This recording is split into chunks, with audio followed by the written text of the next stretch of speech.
Seperti yang sudah dibahas di video sebelumnya, kali ini saya akan membahas mengenai bagaimana kita mengkombinasi investasi saham dengan reksadana dan juga dengan bank digital. Ini tujuannya agar profit yang kita dapat itu bisa maksimal dalam berinvestasi.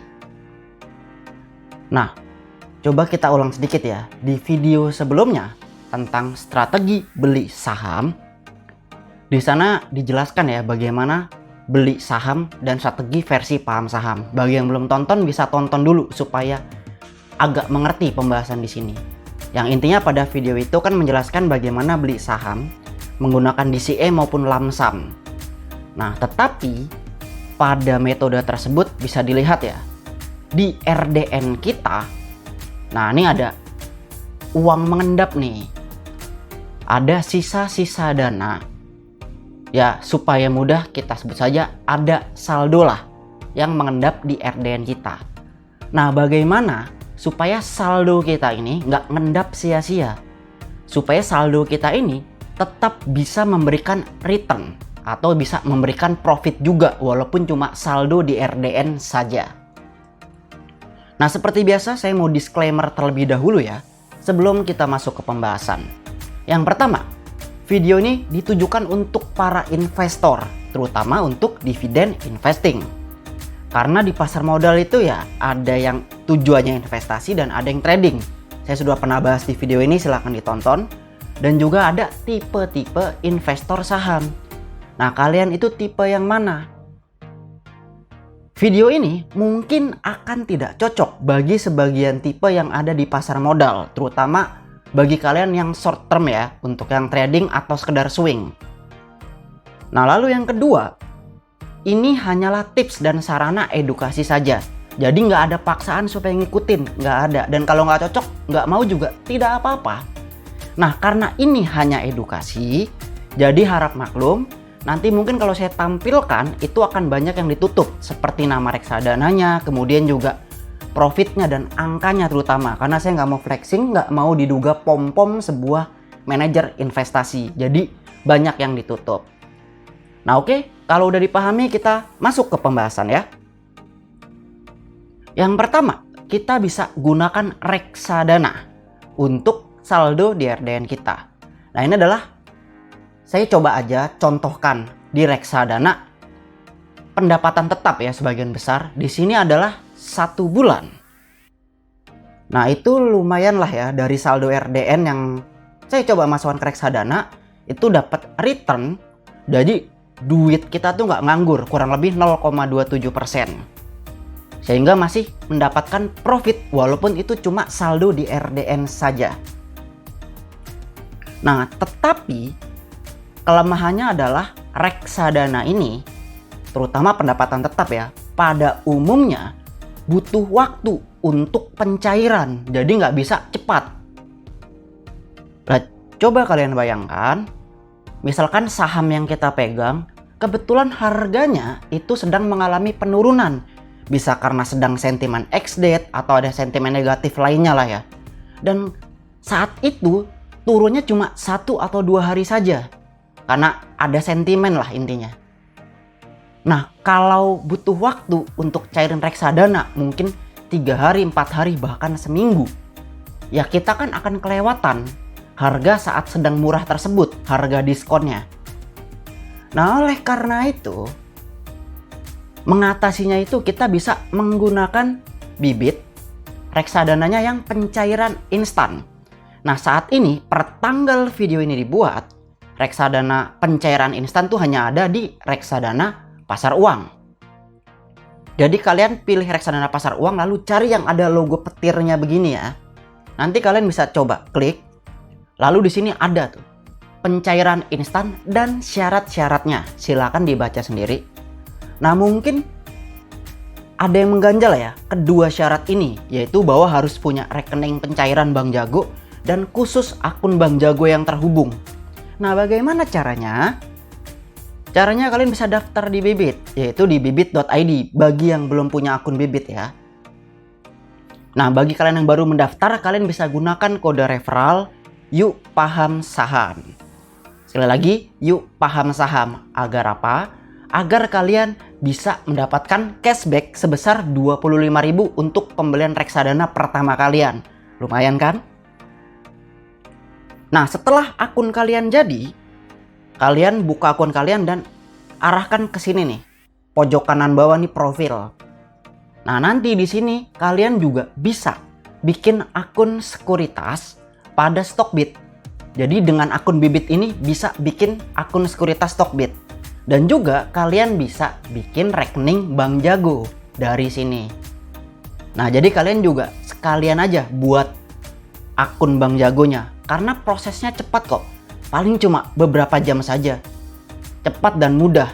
Nah, bagi kalian yang baru pertama kali banget dan mau bikin, mungkin kalau masih kurang paham syaratnya apa aja, apa saja yang dibutuhkan dan sebagainya, kalian bisa tonton video yang sudah pernah saya buatkan tentang cara beli saham dan cara membuat akun sekuritas di sini. Nanti link videonya saya cantumkan di deskripsi, jadi silahkan ditonton ya kalau mau paham step by step langkah-langkahnya. Seperti apa cara buat pertama kali.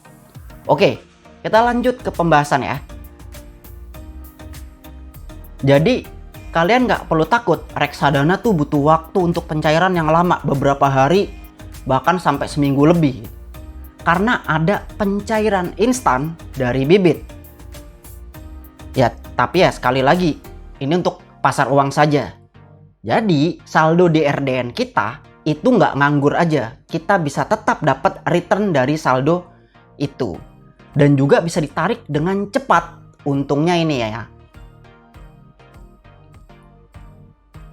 Oke, kemudian yang kedua, kombinasinya itu bisa dengan bank digital atau digital bank. Di sini saya contohnya pakai Bank Jago ya.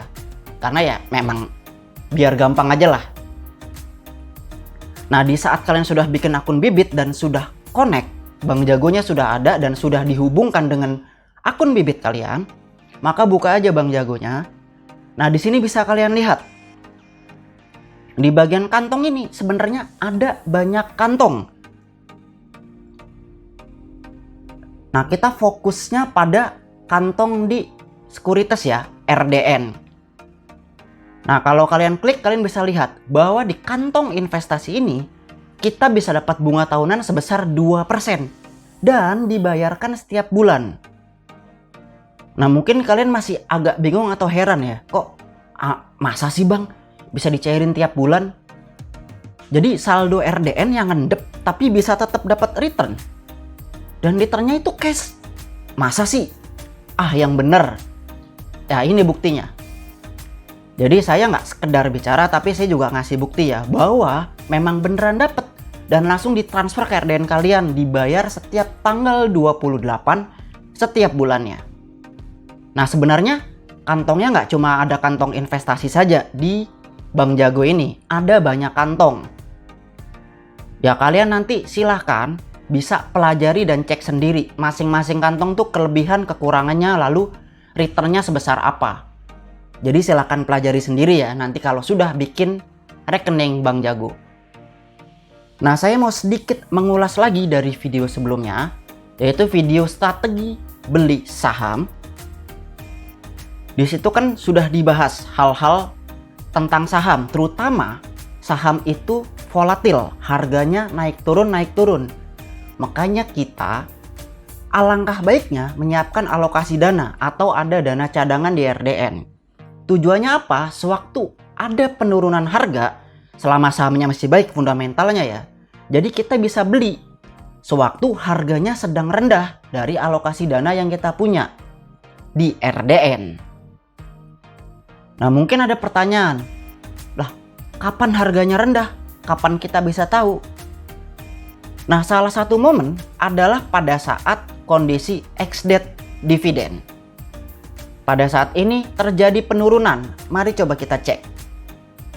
Ini adalah kondisi sewaktu 3 Juli 2023. Nah, sewaktu ex-date harganya anjlok, di sini kita bisa beli. Pakai apa? Ya pakai alokasi dana yang sudah kita siapkan di RDN. Mungkin bisa tonton video sebelumnya ya agar lebih paham. Nah, setelah itu coba kita lihat. Setelah ex-date, harga sahamnya di sini contohnya Demas ya, itu mengalami kenaikan kembali atau istilahnya rebound lah. Nah, contoh saham lain deh, yaitu saham POWR. Sewaktu ex-date harganya kan turun dan cukup lumayan ya, turun dalamnya. Nah, setelah penurunan sewaktu ex-date, kalian bisa lihat sendiri. Harga sahamnya itu mengalami kenaikan, ya harganya naik kembali lah. Nggak cuma saham-saham tadi aja, saham big cap sekalipun, seperti contohnya di sini saham Bank BRI, nggak terlepas juga dari penurunan ex-date. Sewaktu ex-date harganya turun, walaupun nggak begitu dalam. Tetapi bisa kita lihat, setelah ex-date, harganya berangsur-angsur mengalami kenaikan. Ya, bisa dilihat harganya naik kembali. Dari sini intinya sih, saham-saham yang memberikan dividen yieldnya cukup besar itu mengalami penurunan sewaktu ex-date dividen. Nah, kenapa bisa gitu? Kok bisa gitu sih? Bagi kalian yang mungkin baru nonton video di channel ini, saya sudah pernah bahas kenapa bisa ada penurunan tersebut. Karena adanya sentimen yang terjadi. Di sini kondisinya adalah sentimen ex-date dividen. Nah, bagi kalian yang ingin tahu sentimen itu ada apa saja, kalian silahkan ditonton videonya, saya sudah pernah buatkan, nanti link ada di deskripsi terkait sentimen saham. Nah, catatan penting bagi teman-teman, yang pertama, kalian tetap perhatikan kinerja perusahaan. Jadi jangan mentang-mentang harganya turun sewaktu ada sentimen, atau contohnya sewaktu ex-date kalian main beli aja. Enggak. Cek juga profitabilitasnya bagaimana. Masih baik atau tidak. Kemudian fundamental dari perusahaannya, dari sahamnya itu gimana. Dan hal-hal lainnya terkait perusahaan. Seperti EPS-nya gimana, turun nggak tahun ini. Kemudian dividennya dibagikannya cenderung naik atau tidak. Dan juga hal-hal lain lah terkait kinerja perusahaan. Jadi jangan mentang-mentang kalian lihat sewaktu ada sentimen atau sewaktu tadi kondisinya ex-date dividen, lalu kalian main beli aja. Enggak, jangan seperti itu. Tidak harus selalu kalian beli sewaktu ada penurunan. Cek juga kinerja perusahaannya. Oke? Kemudian yang kedua, di channel ini antar video itu saling berhubungan. Jadi ada kaitannya. Makanya pada setiap video saya itu di deskripsinya, saya pasti dan selalu menautkan link video-video yang saling berhubungan atau saling berkaitan. Jadi memang sudah saya siapkan.